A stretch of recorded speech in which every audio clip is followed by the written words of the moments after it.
everybody, to the Illusion of Consensus podcast. I'm Professor Jay Bhattacharya, and today I have with me my friend Robert Malone, who I'm absolutely delighted has agreed to come back on the Illusion of Consensus podcast to catch up on various important topics that have been vexing the two of us. Robert, thank you for coming on. Thanks for joining the podcast. Well, thank you, Jay. And it's this is from the heart. It's an honor to be able to speak to you.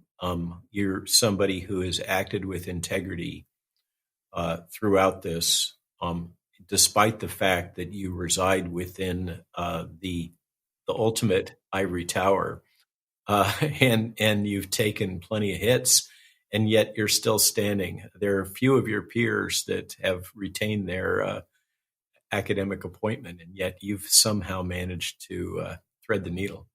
I think partly it's because I've been at Stanford for almost 40 years. It's a little hard to get rid of me, harder than it may be for someone who's only been at their institutions for 20 or something. I don't know. I guess. Actually, we were talking right before the podcast, of course, about whether having credentials is a positive anymore these days, and it's not clear that it is actually. Yeah, certainly with many sectors of the public, the general public. And I don't know, for instance, there was the recent testimony by Joe Latipo on the Hill, in which I'll just say an oppositional congresswoman did everything she could to delegitimize this MD, PhD, dual MD, PhD from Harvard, who has served honorably and effectively throughout this, and I think maintained his integrity, and so in that case, the accusations being thrown at Joe were that he was not sufficiently expert in particular nuances, so it wasn't good enough to be a mudfud from Harvard, but rather you should have had specific, detailed, extensive bench expertise in virology and immunology in order to have an opinion about the public health aspects of all this. And of course, if the likes of I were to have been in such a hearing, I would have been attacked for not having sufficient credentialing in public health or experience. I mean, because you can slice this any way you want. That's the new game here is this gaslighting and delegitimization that seems to be the common currency across the board now, and I'm sure you're subjected to it too on a daily basis. Well, I watched that interview or that testimony that Joe Latipo, the Surgeon General of Florida, gave in Congress, and I was absolutely shocked. Right, so the man has earned an MD and a PhD from Harvard University, a PhD in essentially health policy and epidemiology and public health. He was a practicing doctor before he was a Surgeon General, taking care of COVID patients as an attending at UCLA Medical Center. At UCLA, and somehow he's not qualified to be a Surgeon General just simply because some New England. I think he had not yet been full, but he was like. I mean, I'll tell you, Robert. I actually tried to hire him at Stanford before the pandemic, in my department. Oh. Well, the man is like a brilliant man. There's no. You can disagree with him, but you're not going to go after him on his credentials. He's extremely balanced. I think is what's most striking. His ability to maintain his composure in the face of what's gone on is, I think, just amazing. Profoundly, it's a lesson to me. And just as an aside, Jay.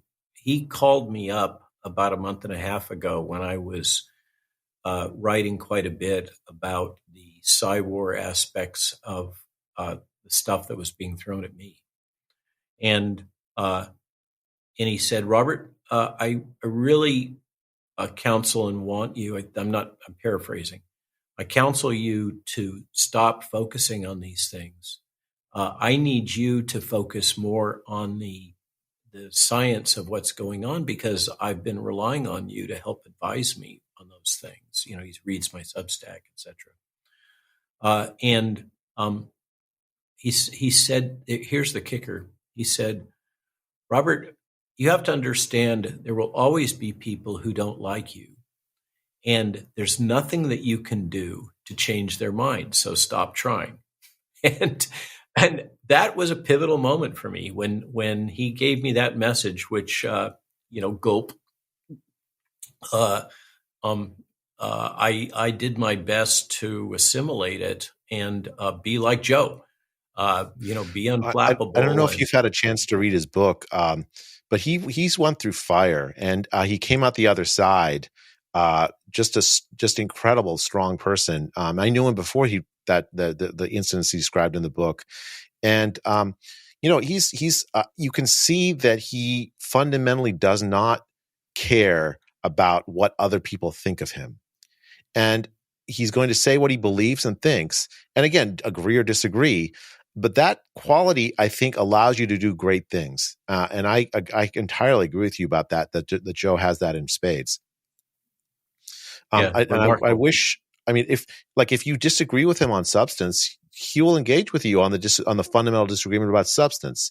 But to go after him on his credentials, and essentially, it's just a tremendously unfair kind of attack. I mean, I think this is common in a lot of people that have stood up during the pandemic to face these kinds of attacks. As you say, to slice and dice credentials, to look for, as if virologists are really well equipped to decide whether or not how to deal with like the economic damage to Africa from the lockdowns. Like that's training that epidemiologists or virologists all get. We should let Ralph Barrick make all the decisions, or Peter Daszak, or let alone Tony Fauci, right? We could, if you want to get into nitpicking on credentials, Tony Fauci is certainly fair game. Well, I mean, that's this thing. I just think it's just nonsense. The credentialism, it's a way to try to win an argument without actually having the argument on the substance. And so I've tried my best to stick to the substance. And that's why, like, when Francis Collins writes and calls me and Martin Kulldorff and Sunetra Gupta fringe epidemiologists, well, it's an ad hominem attack from the head of the NIH. Like, what is he doing? Well, if he doesn't like what I'm saying, why don't you just describe in some data on like why I'm wrong? I mean, instead of this nonsense credentialing. So, but Jay is an academic, and it may be a little different in each academic silo has its own culture, so I only know the silos of gene therapy, virology, immunology, vaccinology. That was where I lived, and it's quite wicked. The willingness of some academics to basically pull out any stops and play really hardball politics. I'm reminded the quote that's often attributed to Henry Kissinger: "The reason why academic politics is so nasty is there's so little to fight over." But that I'm struck that perhaps the domains that I've been in, because there is this financial component, a number of people have gotten extraordinarily rich. People got, seriously rich over the mRNA technology platform. I was not one of them, but they did. And so I think that,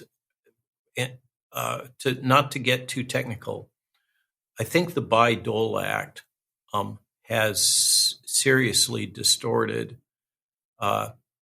academia and science and the quest for truth by creating these really strong financial incentives for misbehavior. So that's a great. I agree with that entirely. I think that in the Bayh-Dole Act, just for listeners, it was an act that was passed, I think, in the early '80s or mid '80s. And what it does is it allows for instance, researchers that work at the NIH to have patents Well, it's so not that their just that. discoveries are not. It's in the university, right? It started off in the universities. The whole impetus for Bayh-Dole was that tech was coming out of the universities and it wasn't being patented, so it couldn't be commercialized, and it was being paid for by the taxpayer. And so we need to incentivize universities and Right. academics to file these patents and prosecute them. And it created a whole stack of uh,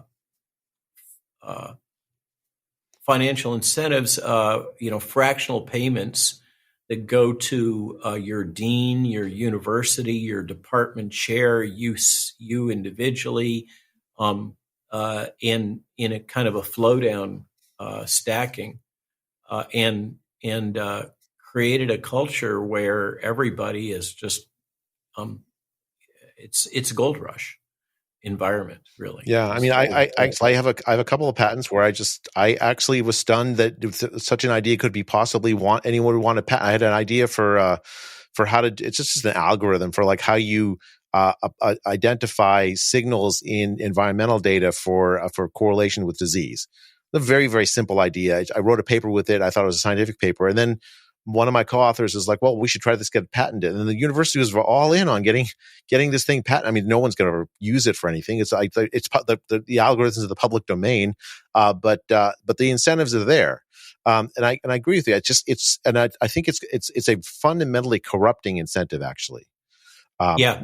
We're supposed to be doing. And then If you led by talking about its application at the federal agencies, of which NIH is one, and the real perversion there is that the same people that are involved in choosing winners and losers in grants and contracts and managing those are also the ones that are receiving benefits associated with their quote patentable inventions. So it creates this amazing conflict of interest that's totally unrecognized, unmanaged. As you know, as an academic, we all have conflicts of interest. The question is whether they're disclosed and managed properly.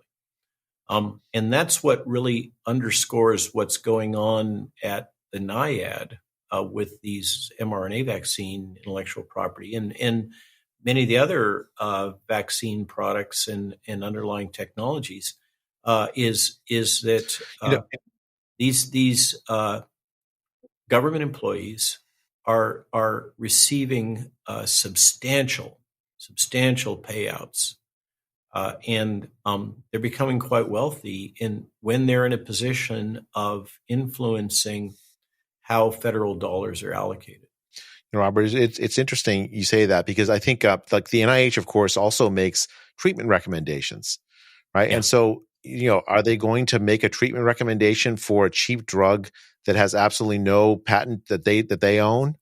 Or are they going to make treatment recommendations for things where researchers at the NIH have some skin in the game with patents and stuff? You shouldn't have both of that within a single domain. Like if whoever's making the treatment recommendations have nothing to do with the. Absolutely. Actually, so this is the topic I wanted to talk about. So let's turn from this because it's really very closely related to this to the topic of pandemic preparedness. And so the one of the things that's been interesting for me to watch has been the WHO essentially try to take more power into its own hands, so that with the argument that they just didn't have enough power during this pandemic. The WHO treaty and this new international health regulation revision, what they're trying to say is that we need to be able to direct where vaccines go. We need to be able to declare a pandemic. We need to be able to have all these powers essentially that sap the sovereignty out of every country that's affiliated with the WHO, putting it into the hands of an unaccountable bureaucracy. Really, owned primarily, as best I can tell, by Bill Gates Foundation money and Chinese influence, and Pharma. And it's The pharma money that flows into WHO is hidden.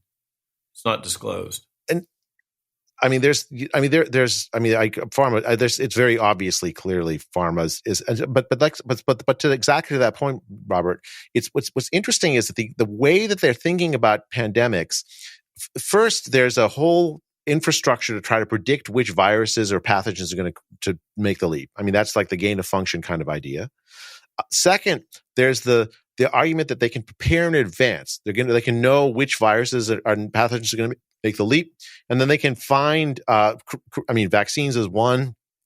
Other countermeasures might be another, right? So, for instance, during the swine flu pandemic in 2009, the big thing was Tamiflu. Tamiflu was this antiviral agent that was supposed to sort of reduce the likelihood of mortality if you got the flu. Which Rumsfeld, tremendous number of studies had a stake in. Remember, I think he'd been the CEO of the company. Talking about, I actually didn't know that. That's interesting. Undisclosed conflicts of interest. Donald Rumsfeld. Yeah. But the point is that the U.S. government and other governments around the world stockpiled at huge levels, even though there was considerable evidence that that the drug did nothing. That it actually had almost no effect whatsoever on the course of the disease, didn't reduce mortality or whatsoever. And yet governments around the world spent billions and billions of dollars stockpiling it, right? So you have these financial interests involved that are going to look helpful. You've created this panic over some pathogen. Then you have this infrastructure of companies and academics and government agencies that look like they're helping solve this panic that they've helpfully point out to the public that they should panic over. And that, to me, is like a perfect formula for an endless series of pandemics, whereas a relatively small group of people disrupt the lives of regular people over and over again with a promise of treatments that may or may not work. And it's irrelevant if they work. All that matters is that they have some promise, that they make the people that are putting them up forward a lot of money, and that they look, at least some can be made to look promising, to assuage the fear that in part was created by the pandemic industry. Yes. Am I wrong about this? I'm sure you've been at this longer than I have. It's even worse than that. What you're doing is kind of scratching the surface. I'm glad that you're asking these questions and you're starting to think about these things, but it's deeper and more insidious than this, and it's long-standing. I hardly know where to begin because there's so many facets of this. It's so integrated into global health and into these institutions like the World Health Organization and CEPI, Gates Foundation, BARDA, etc. And all of the I'm trying to choose my words here so they're more neutral. The contractors that support this industry in this sector, and it's something that I've kind of spent about 20 plus years really in the gears of understanding how this works, and it was that understanding was a core part of my ability to earn a living as a consultant, and together with the Rolodex of people that I have known. Unfortunately or fortunately, that's all blown out now with my raising concerns during the COVID crisis. So that's why I have to try to earn a living on Substack, and I'm being a erstwhile journalist now. But because I'm not a tenured professor. So where to begin? One nuance of this that doesn't seem to exist quite in the same way in the United States, but apparently exists in Europe, is there are contracts apparently with the European Union, which also, by the way, is arguably even worse than the States in terms of their surreptitious relationships with Pharma and the pandemic industrial complex, let's call it, with von Leyen, Ursula von Leyen, the president of the European Council, so functionally the appointed leader of the European Union, having engaged in surreptitious negotiations with Pfizer, and having done so by texts that were then deleted, so there's no public record of her negotiations. But apparently in Europe, there's a number of contracts that have been established that have triggers. So there are pre-existing agreements in the event of one of these public health crises, infectious disease crises, that a contractor or a vendor will perform certain tasks or complete certain objectives, have certain deliverables in the event that one of these public health crises are declared. And so it creates a perverse incentive for the contractor or vendor to facilitate or promote such public health crisis events, because that will then trigger the contract clauses in which they typically have very high profit margins, because, of course, it's high risk, et cetera. But so just the devil's advocate on that, let's say you actually have an honest to goodness pathogenic threat. You do want industry to be involved if they can help mitigate that pathogenic threat. That's not necessarily ipso facto bad. And if it takes some measure of contractual protection, it's not the worst thing to happen from a public policy point of view. So where's the line, Robert? I mean, because here clearly it seems like they didn't care that much at all about the harms, because they're completely entirely shielded from them. They meaning Pfizer, Moderna, AstraZeneca, through these contractual mechanisms. Well, and that seems like that's also let's wrong. not forget Gilead. Everybody forgets about remdesivir. An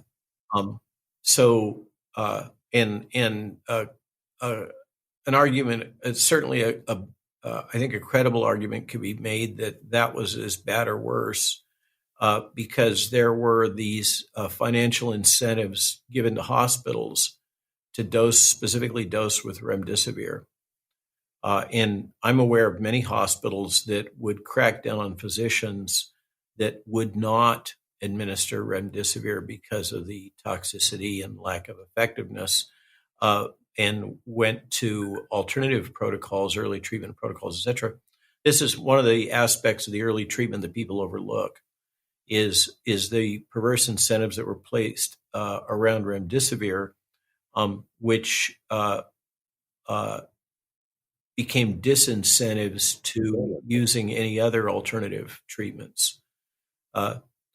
So it is a challenge, and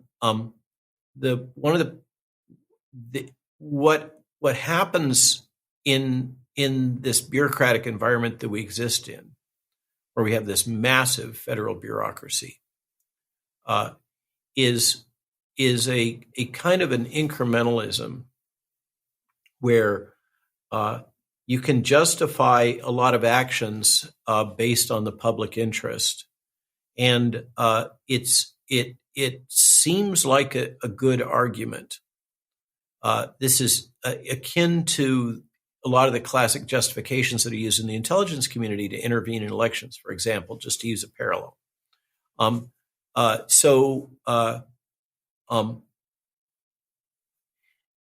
argument could be made that it's in the public interest, the national interest, whatever, to intervene in an election offshore because there is a populist movement that is affiliated with some people that are judged to be bad people or corrupt or in some way. And so, of course, we should intervene on behalf of the good people and not the bad people, right? And so that logic that may be compelling in one example Mike Benz, in the Tucker Carlson interview that was so powerful, gave the example of the post-war election in Italy, post-World War II election in Italy, in which it looked like Italy was going to fall by election under the Soviet sphere of influence. And so our intelligence community and State Department felt that it was necessary to intervene in that election, and they did a deal with the mafia. And they succeeded. That election did not go, did not lead the Italian nation state into the Russian sphere of influence immediate post-war period. However, eventually the mafia ends up virtually taking over Italian politics. Was that a good outcome? Was that worth it? In the case of the biodefense industrial complex, the morally defensible position that it's necessary to put in place public-private partnerships, because that's what they are. Okay, let's call it public-private partnerships, leads directly to corporatism. I repeatedly argue that public-private partnerships meet Mussolini's definition of fascism. I should say, so I think that I agree with you that what's happened is absolutely a corruption of the incentives to find and compensate people who are vaccine injured, in part because of this sort of dynamic we're talking about. That's only one example. Though. There are a number. So I'll give you another example that comes from personal experience. I used to consult for a company called VaxGen. They're gone now. They had the alternative recombinant anthrax vaccine, the alternative to the what's now emergent biosolutions or biosystems product. They had a different name back then, which was their product is derived from whole anthrax, or it was originally. And Emergent has a stockpile contract. It has the licensed anthrax vaccine, and it is notoriously reactogenic. Let's say, using technical terms for the lay audience, that means that you have adverse events, including inflammatory responses associated with this, and it's kind of known to be a dirty, not so good vaccine. Now, Emergent is probably going to sue me for having said that.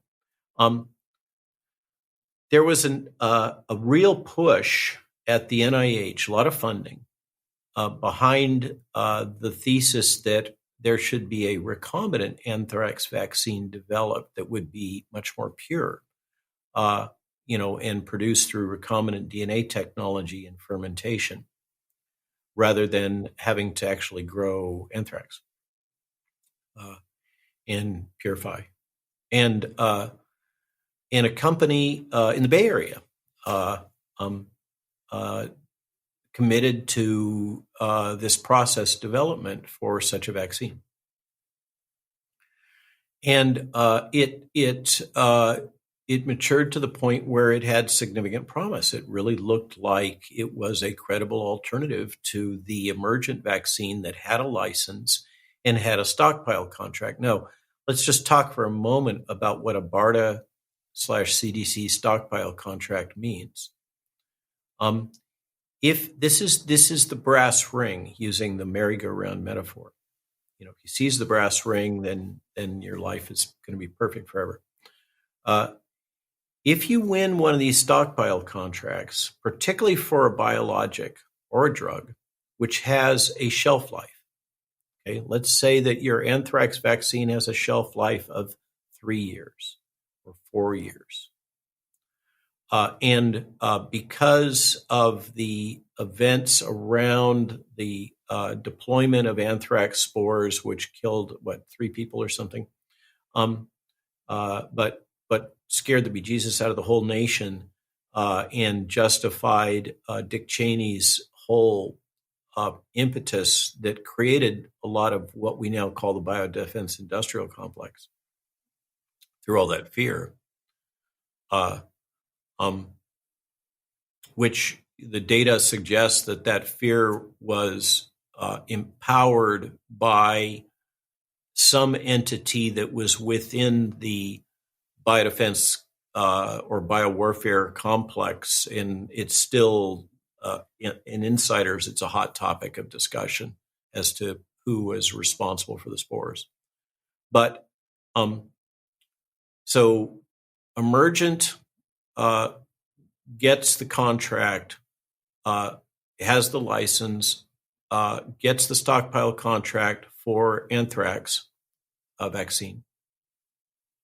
And it has, and it's something, it's $1 billion or $2 billion acquisition. So they make all these anthrax vaccines to vaccinate a large fraction of the United States should somebody weaponize and deploy anthrax spores, which is not an easy thing to do. But let's say we need to vaccinate a large fraction of the population, or maybe just all of the first responders. So $1 billion, Mr. Company, fill our stockpile, we'll store it, we'll distribute it, we'll market it, just like the COVID vaccine. We being the government. You now have a single point of acquisition. So if you're the corporation, this is a perfect situation. You don't have to go and market it. It's going to be deployed under some sort of emergency situation in which you're going to be indemnified. So you don't have the liability. And you have a single purchaser who is paying a premium. And by the way, you are able to, and Emergent has a major budget on lobbying. So you're able to exert influence on the purchaser. Normally, you would never be able to do that. But you're able to lobby the purchaser for price and volume. So now you win the contract and you start filling the stockpile with your $1 billion worth of anthrax vaccine that's probably never going to be used. But I think that's such a great example because, like, it has a 3 or 4 year shelf life, and so you should do it again. Precisely, this is the perfect cash cow in terms of. I mean, if go call up one of your buddies at Stanford Business, and they're going to say, "What a deal!" Hi, everyone. A quick word from our first and exciting sponsor, Alchemy Elements. Alchemy Elements is a powerful adaptogenic supplement. For those of you who don't know, adaptogens are a class of plant compounds, primarily herbs and mushrooms, which can help build the mind and body's resistance to stress. Alchemy Elements contains a very unique and carefully selected blend of 9 adaptogens, such as lion's mane, cordyceps, polygalaroot, and shilajit, and they can help boost energy, boost your immunity, and increase focus and overall stabilize your mood. It can have a wide array of effects, which can often depend from individual to individual, but it's a great way to start your morning and generally increase your focus and your energy levels. You can just pour 1 scoop of Alchemy Elements into your morning coffee or your protein shake or smoothie, and you're off to the races. It's a great way to start the day. I use it every day. I find that it can generally stabilize my mood levels and increase focus, especially if I want to get a big project done or finish a very important task. Alchemy Elements often is a great way to kind of start and get my focus going and get me primed for whatever task I want to accomplish. We're very excited and very happy to work with Alchemy Elements. We've been working with them for a couple of months, and now in this new iteration of the podcast, we're going to continue our relationship, which is very special to us because Alchemy aligns with our mission and values of individuals taking greater ownership of their personal, mental, and physical health and relying less and less on corrupt and flawed, generalized kind of medical advice. And less reliance on pharmaceutical drugs, and more of general interest and focus on holistic health. For a limited time, Illusion of Consensus readers and listeners can get 10% off their first order using the code word illusion, or 30% off a subscription monthly order, where you can get a monthly shipment of alchemy elements delivered to you. For the subscription orders, you can also get with it a bonus gold kit to store your alchemy elements. Overall, I think Alchemy is a fantastic product. I highly recommend you check them out in the link below in this podcast, wherever you're listening, Spotify, Apple, Substack, Rumble, or YouTube. Just go to the link, use the code word illusion, and you can get your discount and you won't regret it. Right. What's not to like? So Robert, the thing that's so interesting about this is the incentives it creates. Yeah. Right. So I gave a devil's advocate's defense of the idea of this, with justification that if you have this, you can do something that's to alleviate a threat when it's there. But in fact, the incentives it creates are for those companies that are making billions and billions of dollars to create a sense of a continual threat. Because well, there's that. Okay, let's get to that. But I feel the need to finish this little anecdote, which is based on personal experience, the real world. Sorry to interrupt. Go ahead, please. That's okay. So this new competitor arises, Bay Area company, South San Francisco, who has a recombinant technology, and there's an enormous PR campaign to delegitimize and question that vaccine and its utility. And it has an impact on the politics within NIH, which is driving a lot of this discussion. And the outcome is, and Tony Fauci does get involved, and the outcome is that there's a decision to pull the funding from the South San Francisco company. So suddenly the emerging competitor loses the state, ergo United States, a subsidy that it needs in order to build this product, because this is a product that really only has an extremely restricted market. You're not going to be able to go sell this to Walmart. You've only got one purchaser, which is the federal government. And so the competitor influences the federal government to delegitimize your product candidate. Then you lose your funding, and this particular company goes bankrupt. And then in bankruptcy, in swoops the competitor and buys up the product that they had previously worked so hard to delegitimize. Okay. And so now the competitor holds both candidates, the currently licensed one, the potential alternative superior one. They have no incentive so they basically pocket vetoed the emergent new technology and continue to collect their nice little paycheck every 3 to 4 years when they have to refresh the stockpile. That's the kind of thing that this leads to, because this is an industry that plays hardball. Absolutely. With tens of billions of dollars at stake, right? It's not surprising, right? It's, as you say, it's like, it's interesting because the incentives then are entirely all wrong, right? So it doesn't actually end up serving the purpose of addressing a need that the public actually has. And in fact, to get back to the point I was trying to make earlier, Robert, and I think is that they actually have a very strong incentive to create the in the minds of the public, or at least at the very minds of the government, this need. And so let me just give you an example of I think a kind of corruption that happened to us. So I talked to a journalist named Li Fong earlier on this podcast, and he told me about a discovery of his at Moderna Corporation. Moderna, the company, NIH affiliated, that created the COVID, one of the COVID vaccines, the mRNA COVID vaccines. More than NIH affiliated, Moderna exists because of DARPA. DARPA has capitalized Moderna, and In-Q-Tel, DARPA's, which is to say the CIA's venture capital firm, has capitalized and made major investments in Moderna manufacturing facilities. So let me tell you what they did, Robert. they have essentially a hit list of doctors and scientists that they think undermine the demand for their vaccine. Yeah. I'm on that probably list. Both of us are on it, I presume. Yes, you're on that list.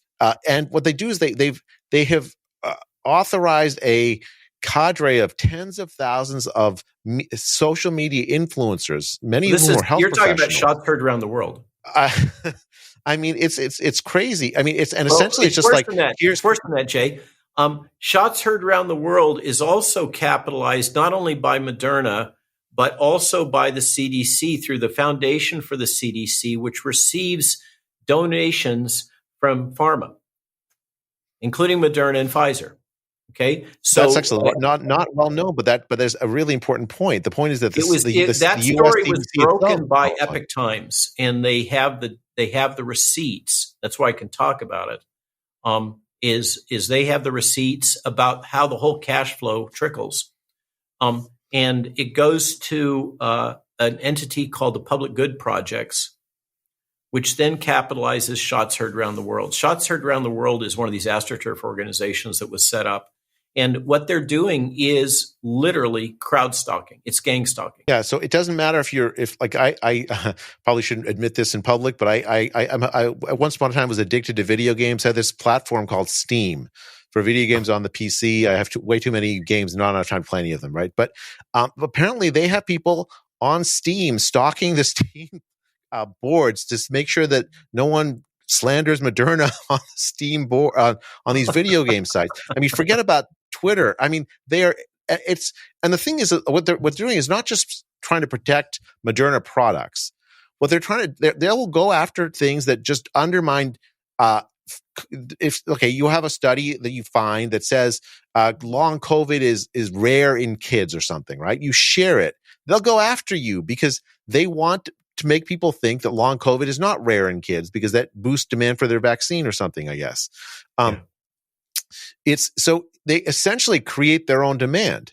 Well, it is not a virtuous cycle. One of the things, so the person that writes as a Midwestern doctor, who I've met, but he chooses to remain anonymous.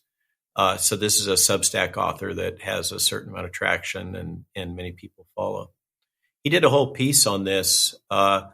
He has some colleagues that have smoked out a number of these people that are involved in the Shots Heard Around the World campaign that you're referring to, that present themselves as physicians or scientists, and they are not. So one of the things that campaign did was amplified illegitimate voices that misrepresented what their expertise was. There's a woman that was one of my early haters who lives in Canada and was quoted by the Washington Post in one of their attack articles on me. She's basically a postdoc, working, doing routine, mundane bench research, but presented herself as a great expert in virology and epidemiology with links to the Gates Foundation.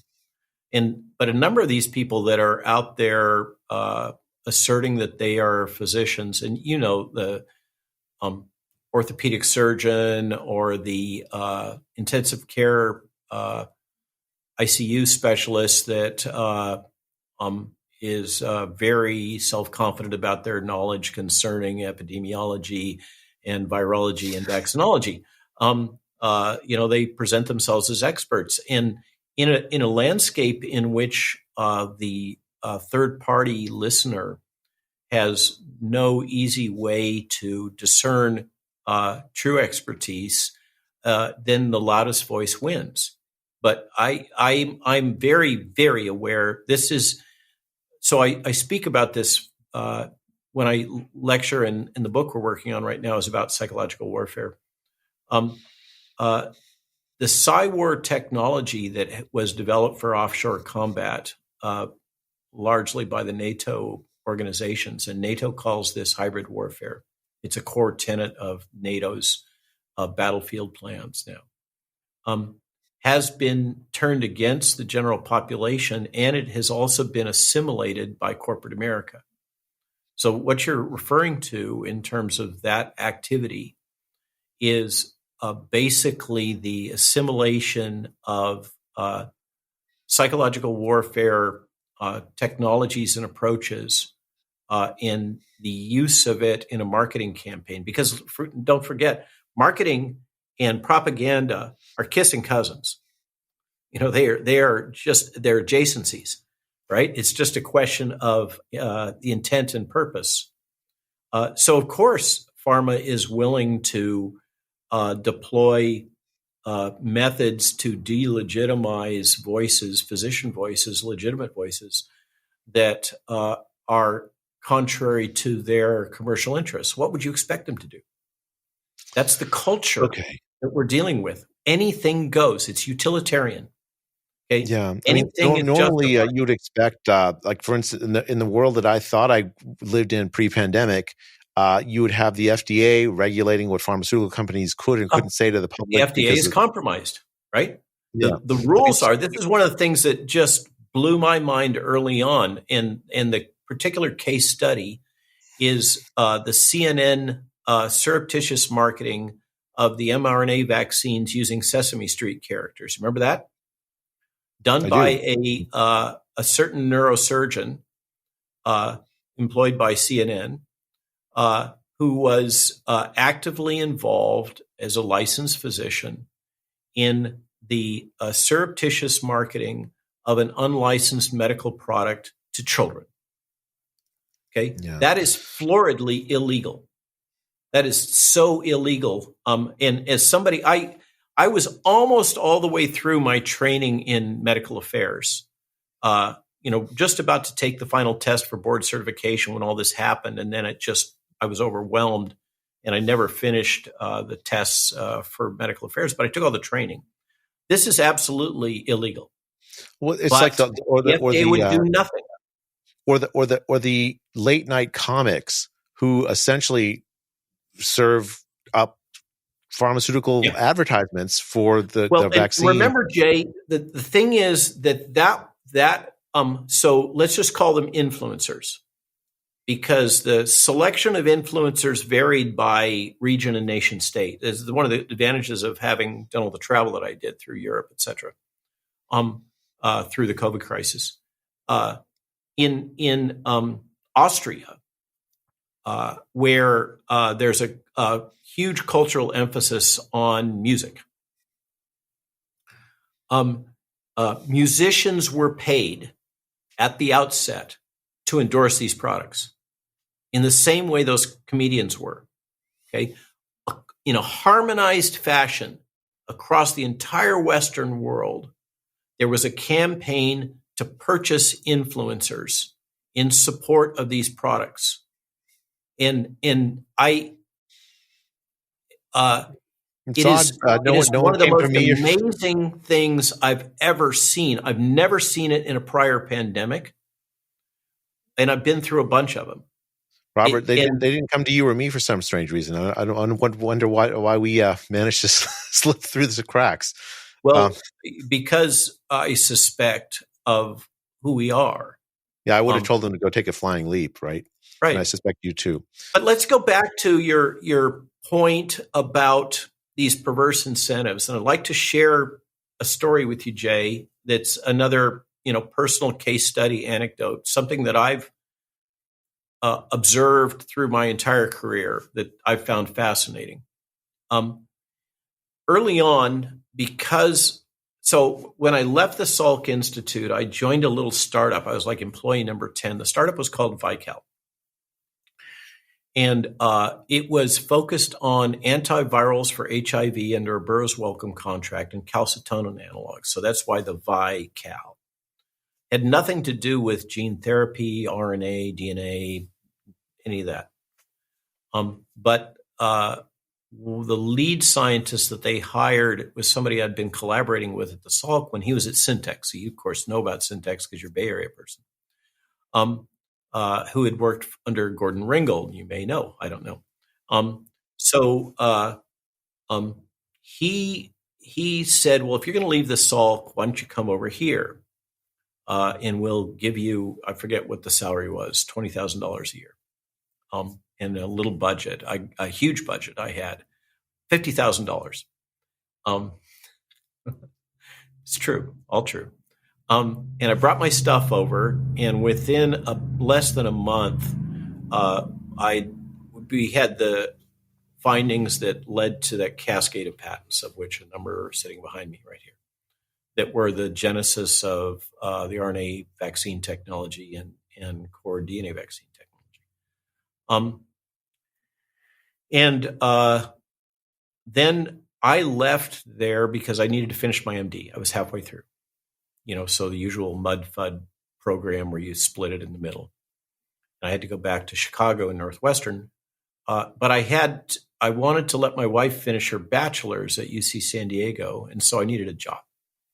So I took a job at Vical, and then all this happened. And then I left to go back to Northwestern. And as a consequence, they ended up with this basket of technology that hadn't really been in the business plan, and they didn't know what to do with. And so they ended up selling it to Merck for a substantial amount of money, and kind of co-developed it with Merck. And fast forward, they ended up, through a series of things, capturing well north of $1 billion in capital at Vical to advance the technology. There was a Wired article put out, and you may know that Wired has roots with the CIA, a Wired article that was put out that Vical was the next Microsoft, and this technology would transform the world. Unfortunately, Vical thought, and Merck thought, mRNA was never going to be a starter. They just didn't follow up on that. They focused on the DNA. They could never get it to work. They spent over $1 billion, and the company went belly up eventually.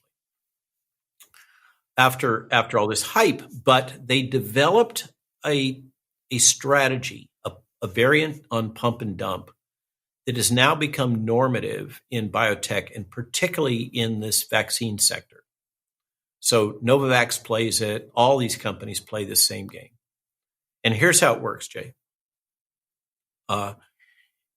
Some new infectious disease signal pops up on ProMed Mail. ProMed Mail, for the uninitiated, is a listserv kind of operation for insiders in infectious disease that takes machine-translated text from China and all over the world and basically publishes it almost like Reddit, but for insiders in infectious disease. You can look it up. So ProMed Mail will come up with some new signal, and then because of these perverse incentives we were talking about, you will typically have government officials and others that are, we call them deep state, others that have interests in advancing this sector. Because a similar game gets played by the NIAID, by the way. Only their target is not. That's Anthony Fauci's old group. The National Institute of Allergy and Infectious Disease. It's one of the reasons why the NIAID has become such a funding juggernaut, is because the NIAID plays the fear porn game with Congress, okay, whereas biotech plays it with Wall Street. But it's the same basic game, okay?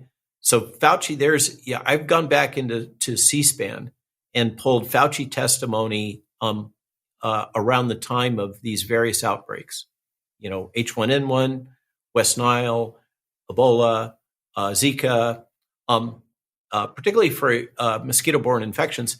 And his testimony is almost superimposable. The short version is, there's a big crisis. You should be very fearful. Your constituents are very fearful right now, and I can basically make your pain go away and reassure your constituents if you only give me fill in the blank, $250 million, $1 billion, whatever the number is. Okay, and I will guarantee that I will have a vaccine for you in 3 years. Now, the vaccines never manifest. The only vaccine that has ever come out of the Vaccine Research Center is this Moderna product, just to say, okay? But he plays the same game again and again and again, and is very effective at extracting capital. And then that capital gets distributed throughout the entire NIAID network, because, of course, we have to have basic science to support the product development, and fundamental aspects of T-cell biology have to be investigated. It goes on and on. This kind of, in the case of NIAID, was piloted with HIV. But in the case of biopharma, it creates this constituency inside the scientific community for this panic porn. Yeah. So just name a name. Peter Hotez is a perfect embodiment of somebody who feeds this beast. Daszak, Ralph Barrick, these people have very strong incentives. Daszak was the head of the Eco Health Alliance that took money from the National Institute of Allergy and Infectious Disease, worked with and USAID and DOD, etc. The whole host of funding, American funding, funneled some of it to the Wuhan Institute of Virology, where it's very likely this virus emerged. And then Ralph Barrick was a scientist at the University of North Carolina, if I understand, who developed some of the methods for gain of function work that again very likely were used, not necessarily by him, but were used to very likely create this pandemic. That's a whole rabbit hole. But getting back on point, we'll have to go back on point. We'll have to have back on for another thing, because I have one other topic I wanted to cover with you, Robert. So the way that this little cycle works with Wall Street is the CEO of the biotech and his CFO create something called a shelf offering. So what that is a block of stock that they have pre-approved with the SEC. Basically, they get a permission from the SEC and they say, we're going to sell 100 million shares. I'm just picking a number. Okay. At some point in time, in order to raise cash. But we're not sure exactly when, but we put all the paperwork in place and we get the approvals to be able to sell this because we're publicly traded. So we have to get permission to do this. So put a shelf offering in place.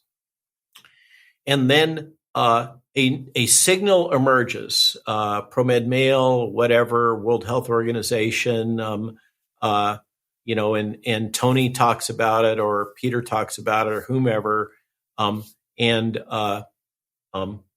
it gets amplified in the New York Times, Washington Post, the usual outlets. Oh my God, there is a outbreak of bird flu, for example. Just to take a present example. Monkeypox, tuberculosis, leprosy in Florida, 6 cases in a state that has had massive in-migration from the Amazon, where leprosy is endemic. How shocking that there are 6 cases in Florida, but it gets amplified because, and it works for the press because people love to be scared. It produces this great dopamine hit. It sells subscribers. It sells viewers on CNN. What's not to like? Clicks and likes. It's perfect for the press. So the press amplifies the signal. Now, along comes the biopharma, and you were talking about how useful is the mRNA platform. Okay, so now those that are involved in genetic vaccines can say, as one company in San Diego, Inovio, did early on. Inovio announced within like 2 weeks that we have designed a vaccine for SARS-CoV-2, for COVID. Okay. Yeah. Just so we're clear, when you say 2 weeks, it's like the virus sequence is announced, and then within the 11th of January, 2 weeks, they say they've got the vaccine designed. In fact, I saw a video of Tony Fauci talking to some scientists inside the NIAID, wearing white coats and all that, saying, "Look, this is like literally middle of January 2020, saying we figured this out. We've solved the pandemic." Yeah. within days of the virus being right. Right. And what it really means is somebody did sequence analysis and codon optimization, ran it through a program, and in the case of COVID, worked by analogy to prior coronavirus failed vaccine attempts that involve spike protein, and so they just swap out this genetically engineered spike from the Wuhan one, and tweak it in a known proline mutations to lock it into a certain conformation that makes it more immunogenic that was already known. And voila, let's file a patent and we're all going to be rich. But so here's now, how it works if you're the little company, though. Okay, this is the fascinating part. So you're the little company, Inovio, Vical, Novavax, name your Moderna. Okay, is now you have this hype curve that's going up. The public is fearful. Wall Street investors are hungry. They want to find who is going to be the winner in this race. And so you're the CEO of mid-sized biotech, publicly traded. You say, we've got the solution. We did it in 2 weeks. And what happens? The stock goes, whoosh, okay? And now what you do is you take that shelf offering and you start throwing it in, okay? You start throwing in those shares and it'll dampen the curve a little bit, but the street is so hungry, and you get momentum traders that are just seeing the momentum of the stock value, market cap going up. You throw those shares in. Now, eventually, you have to face the music, like this little San Diego company did, and eventually they got a shareholder lawsuit, and that's not going so well for them. But eventually, something happens, and in most of the cases, these infectious diseases, the bubble pops because it turns out to be not such a threat. What's the timeline on that? 6 months, a year, year and a half, 2 years. Think about Zika. Okay. And so then the bubble pops, your market cap drops, you go down below $1 because everybody's dumping you because they bought you on a promise that's not going to be fulfilled. And so you go below $1, you're at risk of being delisted because you've dropped below the minimum threshold, and you do a reverse split. But you get to keep all the money.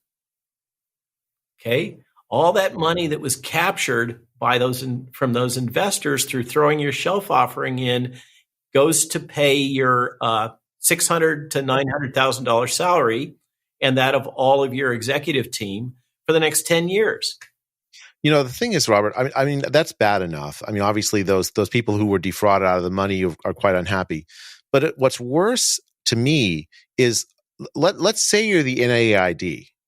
You have a vaccine candidate. You have the head of the NIAID is a man whose ego is built around being, the science itself, and he wants to be known in history as someone who solved a pandemic, right? You have now this virus has January 2020 has the potential to create a worldwide pandemic. And at the same time, you have available to you a vaccine product based on a research agenda that you yourself have been arguing for. It may have created the pandemic, but also it's produced the vaccine. Now you have a very strong incentive to use all your power to make the public as fearful as possible for as long as possible, because it's not as if you can get the vaccine into the circulation immediately. It's going to have to go through a randomized trial. How can you get it go through that randomized trial as rapidly as you can? But even no matter how rapidly, it's going to take at least a year. This is not the first time that Tony has closed down a trial prematurely and broken the code and disclosed the results. I saw him do it with H1N1. Okay. This is what Tony does. Okay. Now let's take it up another notch. Okay. This whole fear, financial contract loop. What happened in the case of COVID that I've never seen before? Well, maybe in the case of H1N1, I saw it. In the case of H1N1, we had that same fear porn loop created. And this is under Obama, remember? And one of the things that happened was that U.S. government had a supply contract with Sanofi, which is a French-based company. And Sanofi manufactured lots of H1N1 jab for American market under the U.S. contract. And the French government embargoed those. They said, we're not going to allow that. It's a national security interest. We're not going to allow you to export it to the United States because you've made it here in France and we need it here in France. And we don't care about the contract that you put in place of the U.S. government. And that caused Barack Obama to say, why don't we make it here in the United States? And the answer that came back to him was, we don't have the manufacturing capacity anymore to do that. And so they put in place a massive new program. And that's actually why I went down to Georgia and worked for Solvay, is because they won hundreds of millions of dollars in a contract to develop a new cell-based influenza vaccine because of this problem of, number one, they make flu vaccines in chickens, and chickens get bird flu, and then you can't make the vaccine anymore. But this problem of weaponizing fear within governments. Now, fast forward to COVID crisis. What happened, talk about perverse incentives. If you look at particularly the Pfizer contracts had some bizarre language in them all over the world, particularly Western world. They had language that forbade nation states, because usually nation states require that when you import a product, medical product, into that country, their regulatory infrastructure must do release testing on some fraction of the imported product to verify its purity, potency, etc. Pfizer was able to get contracts that forbade testing of the products on importation. And in some cases, the Indian government said no as a result of that. I mean, the Indian government demanded be able to do that, and Pfizer said no, we're not going to allow you to test it on native Indian populations. And then so the Indian government told them to go take a flying leap. Because the Indian government had direct experience with Mr. Gates in prior vaccine campaigns, particularly involving the company called Merck, that were rather nefarious and impacted on public health in a significant way in India. India, I had as in service of an Indian client during this that was trying to develop a very inexpensive COVID vaccine that's akin to the Peter Hotez vaccine in many ways. I had to do the due diligence to carefully read and comprehend the Indian regulatory positions on vaccine licensure. And I'm already very familiar with the FDA's guidance. The Indian guidance on vaccine licensure is actually more rigorous than the American one because of those prior experiences.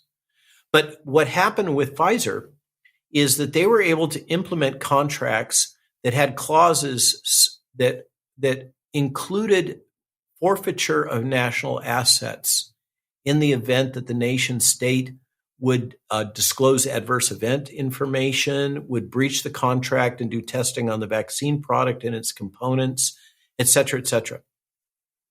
So there's contracts out there in which nation states were obligated to potentially forfeit harbors or air bases to Pfizer should they breach the contract. Okay, and the way that this worked, and I'm pretty sure this is what happened with von Leiden in the European Union, is as the fear was promoted. Think about the dynamics. If you're in the position of decision-making relating to a public health response in a nation state or a multi-nation aggregate like the European Union. You have a populace that is fearful. There has been an enormous amount of promotion of that fear in that populace. Okay, so you have enormous political pressure coming up that you must do something, anything. Okay. And then in walks Corporation X, and they say basically, I can mitigate your risk. I can alleviate the fear of your population if you only buy my product. But you're going to have to agree to my terms and conditions. And the politician is sitting in a position where they are at such risk if they don't do something. Because what's going to happen? Well, we decided not to buy Pfizer's product because their terms and conditions were too onerous. Okay. In the next election, you're dead, right? You're going to be roasted. Something like what happened to the Australian Prime Minister Scott Morrison, delayed on signing the Pfizer deal and came under tremendous political. Eventually lost the next election. I mean, you're absolutely right about that dynamic. Like you're helpless, right? As a politician, you're helpless. So we're now in a position where these transnational corporations have more power than nation states. Now we're talking about the likes of Big Pharma, which, remember, Big Pharma is all owned.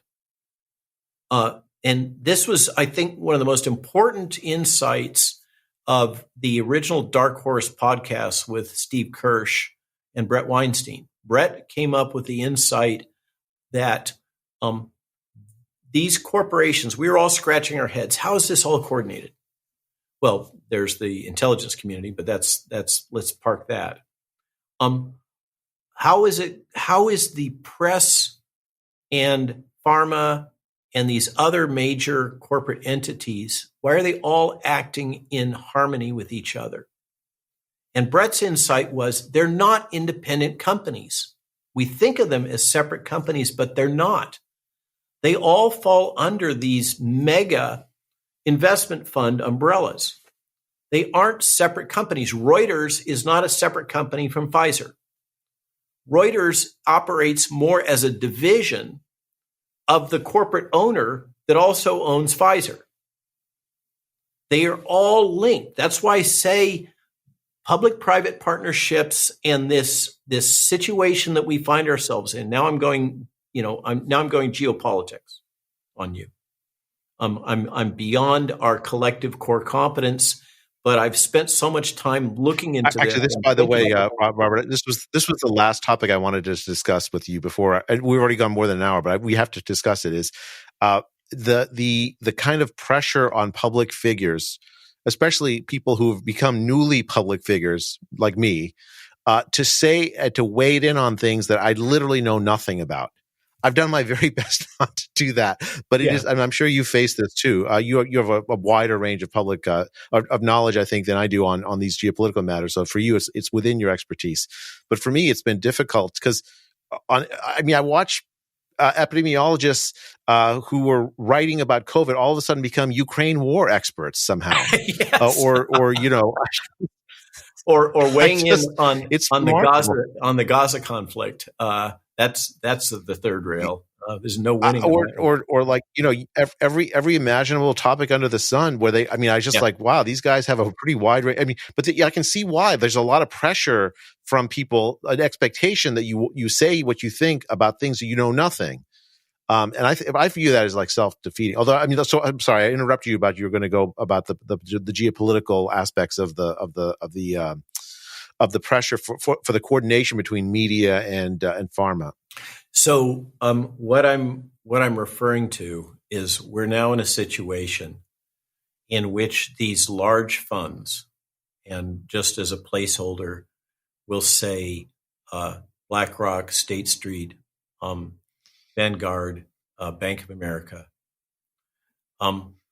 There was a New York Times article, I think, or Wall Street Journal about a year ago that was projecting that BlackRock within about 5 years will virtually control all corporations in the United States.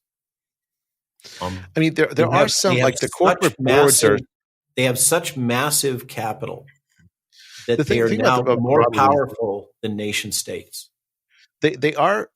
I mean, I mean, like just think about like Vanguard or something. Like they own the stock, but the direct pressure on the boards, there are some firewalls there, but there are ways to get around them, right? So in particular for pharmaceutical companies, the way you get around the firewall between you and that's say the argument. Yeah. Well, so let me just finish. The way you get around this is by direct-to-consumer advertising, right? So ABC, NBC, all these like media companies. The reason why they always have these like sponsored by Pfizer on their newscasts is because Pfizer is one of their very biggest advertisers. And then they'll tell you, we have a wall between the editorial and the advertising content. There's no in between, but that's ridiculous. Yeah. Like they very clearly are essentially propagandists. There's another nuance in the strategy around sponsoring content like that. If you're a big pharma, it's like a preemptive strike. By sponsoring, you not only are you gaining favorable coverage, but you're preventing unfavorable coverage. So and frankly, it was Kennedy that did this, not Bobby. I once had that put in place the terms in the law that allows direct-to-consumer marketing from pharma and basically television advertising. The rest of the world doesn't allow television advertising for pharmaceuticals. And the way, so I had a reporter from Switzerland once interviewing me, and he said, "Robert, there's something you need to know." And it was a point of considerable angst and contention within Switzerland, because Novartis used to be headquartered in Switzerland. And Novartis, I like to call it a Swiss bank that specializes in pharmaceuticals, massive in terms of the industry. Kennedy put in place those terms and conditions that included, as I recall, two main clauses. One was the TV advertisement allowing, and the other was terms that created disincentives for the government to directly negotiate on price for pharmaceuticals for the major governmental healthcare programs. And shortly thereafter, so apparently Novartis sent lobbyists in to speak to the senator. And shortly after that modification law was put in place, Novartis moved its headquarters to Boston. And in a significant way, that catalyzed the kind of Boston miracle in terms of the growth and explosive growth of biopharma within the kind of Boston corridor. People don't understand that the nature of the game that's going on here in terms of gaming the system. There is so much money associated with the biopharmaceutical industry, and in particular, bio is seen as the new revolution in terms of market opportunities. And then within that sector of bio, that subsector, there's this new thing, RNA-based technology. And the thing about RNA-based technology is that it is another gold rush. It's a wide open field to create new products that can compete with the existing organic compound, petroleum-based, orally bioavailable or injectable products that have dominated the industry, but have what has happened is that the opportunity landscape, what the venture capitalists would call the low-hanging fruit, in traditional pharmaceutical medicines has largely been mined out. It's again, the gold rush metaphor applies. They've already found the veins of gold, and pretty much mined those out. And so now we need to find some new niche that we can exploit to sustain our growth, because we have this sort of Damocles hanging over our heads, which is the patent half-life. And as soon as they go off patent and they're generics, then they're all made in China and India, right? And there goes our profit. And that's this is absolutely a gold rush situation. The gold rush metaphor applies throughout this whole sector. In that, for instance, in the gold rush, you as a Californian, you may or may not remember, the people that made a ton of money on that in a reliable, reproducible way were the people like Levi's, the people that produce the picks and shovels. So in this new sector, the people that are set up to manufacture these products, the people that are running the clinical trials, the CROs, formulation test release, the manufacture, rapid turnaround manufacture of the core nucleic acids that are then used and inserted into plasmids that are then used to manufacture the RNA. All of this, in animal testing, WuXi biologics, etc. All this infrastructure that's necessary in order to support this industry, it's just a gold mine right now. I had a friend who I mentored as a young man, who had a company called Aldevron in North Carolina. And Aldevron grew to be a mid-size manufacturer making plasmid DNA. And then it got into the RNA manufacturing business. It was the company that produced the remember there's manufacturing method 1 and manufacturing method 2. They produced the stuff to the clinical trials. Okay. Yeah. And then it got moved off to other manufacturing facilities where they use plasmids. Aldevron got sold for a huge amount of money. A major chemical manufacturer came in that specializes in large manufacturing process, scooped it up because it had this capability. And, my friend walked away multi-hundred millionaire. I mean, the thing about, you're absolutely right about the picks and shovels, right? So the big thing now is using AI for discovery of proteins. Well, how do you make those proteins? You make them with mRNA technology or DNA recombination or something. I mean, so you create an engine for drug discovery that's way more important than the discovery of any particular drug, because any particular drug is going to go out patent after a number of years.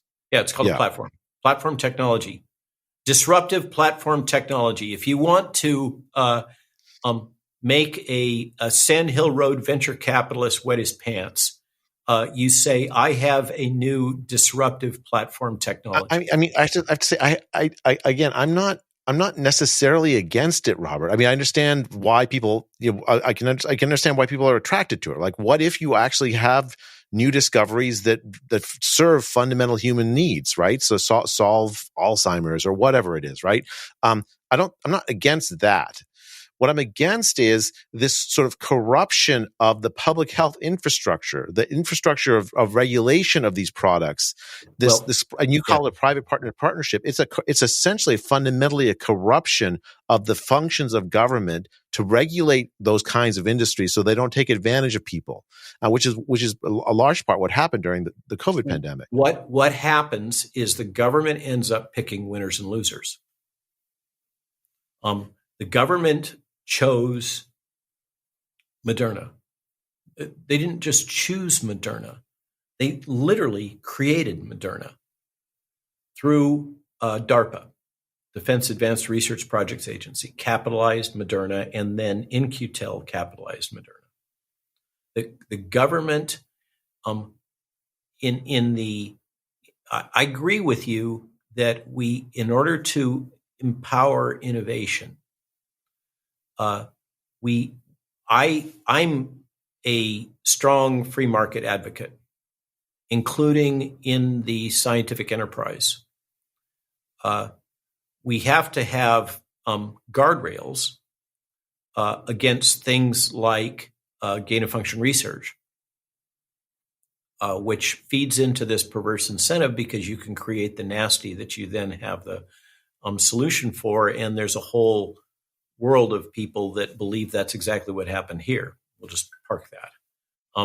But we have to have guardrails, but through this structure of the corruption of FDA, the corruption of CDC, the corruption of NIH, we end up with this situation where the government's picking winners and losers and then acting in ways that enable monopolies.